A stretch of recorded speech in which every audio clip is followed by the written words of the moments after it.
What's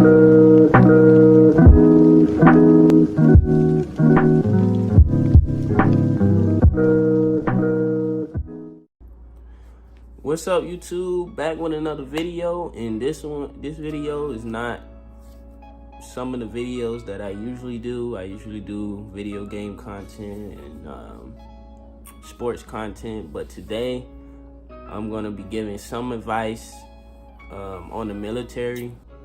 I am in the Navy. I'm a CS2. That's E5 if you don't know, but I'm just be giving some tips, some of my advice I have.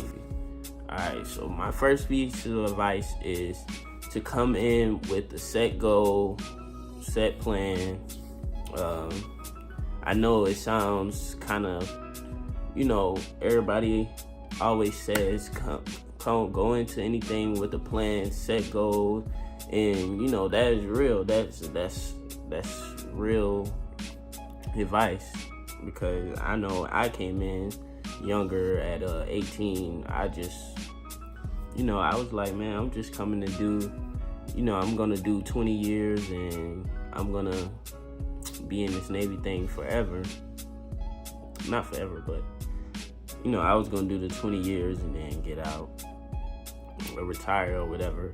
But if you don't plan on doing that, or even if you do, you still should have a set goals, set plans, because that's the best way that you're gonna accomplish things and not be stagnant, or not feel like you don't know what you're doing, or just be lost, kind of lost in the sauce. You feel me? Lost in the sauce. So basically just come in with the set plan. Oh, I want to save this such amount of money in the next couple of years, or I want to be this rank in the next 2 years. I want to make E3 in 1 year. I want to make E4. My bad. I want to make E4 in a year, or I want to make E5 in 2 years, 3 years. Just set goals for yourself. Coming into this, being maybe it's your run time or your push-ups that you have to do for a boot camp or anything like that. Just make sure you're setting yourself up, for success. And, going out there every day. I remember when, I had to work out for boot camp. I was running 1.5 miles, every day or every other day, just timing myself, making sure I made the time, and doing push-ups and sit-ups. Now it's not sit-ups. I think it's planks you have to do, so a set time of planks. So just make sure you're setting yourself up and having a plan on what you want to do when you get inside of the Navy, which goes into my next piece of advice. When you coming in, make sure you know which rate, or in the Navy we call it a rate, but basically your job that you want to do when you coming inside of the Navy. Because you don't want to go into this thing like, oh, I didn't want to do this job, or I didn't. Why did I pick this job, or different things like that. That's why it is very important that you do study for your ASVAB, and you do try to get a high score, because that high score, not saying that the high score will guarantee you the rate or the rate that you want, but it will give you a higher percentage of getting that rate and getting that job that you want inside of the Navy. And even in MEPS, they tell you, oh, we only have this job available. You can wait that out if you really want to. If you really want to only go in that certain rate in the Navy, or that one job or 2 jobs or whatever that you pick, you can wait that out. You don't necessarily have to, you know, pick the jobs that they have open for that amount of time or that cycle or whatever. Because, you know, if you do have a high ASVAB score, they're gonna want you, you know, they're gonna pursue you, you know, to get in, to come into the Navy. So just make sure you know which job or which rate that you want to pick and go into inside of the Navy, because it gives you a higher chance in, you know, liking the Navy, enjoying it.